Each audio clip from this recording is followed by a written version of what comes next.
Victime ou témoin de harcèlement ?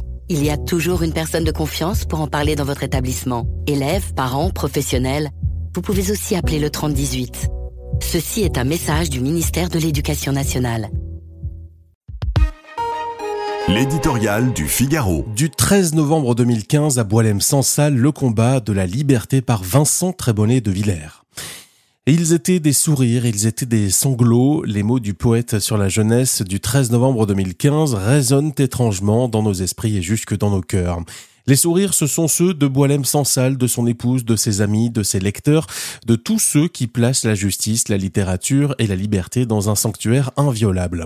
L'un de nos plus grands écrivains quitte enfin les geôles dans lesquelles il était scandaleusement enfermé. L'âge, la maladie, la solitude, le découragement ont échoué. Les puissances de mort ont cédé devant la sève de la vie. Comment ne pas être saisi d'admiration devant la leçon de courage, la force d'âme d'un homme qui, dans son œuvre et dans son existence, a surmonté avec sérénité et panache les peurs les plus paralysantes, les menaces physiques, l'épreuve de la claustration. Il faut avoir vu le regard paisible, entendre la voix douce, lu les pages éclatantes de vérité de Boualem-Sansal pour mesurer à quel point il a repoussé et même vaincu les craintes communes. Dans sa chair, il a supporté l'arbitraire d'un pouvoir tyrannique qui l'a arrêté sans motif et embastillé sans autre raison que la haine anti-française. Libre, enfin, grâce à la détermination conjuguée de ceux qui ont cru à la diplomatie et de ceux qui n'y croyaient plus. Boualem-Sansal est libre et cela doit suffire à déclencher une joie nationale. Emmanuel Macron, Bruno Retailleau, Jean-Noël Barrot, Antoine Gallimard, Kamel Daoud, ses avocats, son comité de soutien ont tout tenté pour obtenir, après beaucoup de revers, un succès final.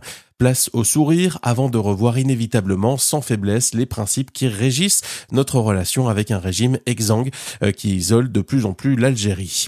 Ce sont les sanglots qui remontent avec les images des terrasses endeuillées, la fosse du Bataclan transformée en enfer, les rues de Paris traversées par le cri strident des sirènes, larmes de peur et de douleur, glas du deuil, rien n'a disparu, tout est inscrit dans nos mémoires. Mais les hommages sans riposte sont l'autre nom de la faiblesse. C'est ce que disait Boualem-Sansal dans le Figaro 6 ans après le 13 novembre. Bien sûr qu'il faut des hommages, mais s'ils ne sont pas suivis d'actes forts, ils consacrent l'état de lâcheté et d'incompétence de l'autorité.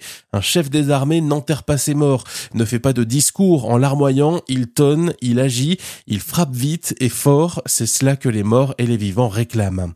La menace islamiste est au cœur de l'œuvre prophétique de l'écrivain. Il y voit la forme ultime du totalitarisme, celle qui broie l'existence dans les moindres détails. Force hostile qui n'aime ni la musique, ni le football, ni les cafés, les jeunes filles, les cloches des églises, les chants des synagogues, Charlie, Voltaire, Peggy, Sansal.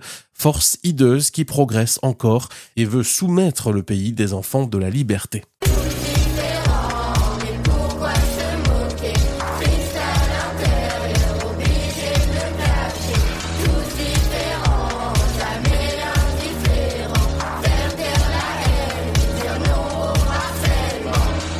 Victime ou témoin de harcèlement ? Il y a toujours une personne de confiance pour en parler dans votre établissement. Élèves, parents, professionnels, vous pouvez aussi appeler le 3018.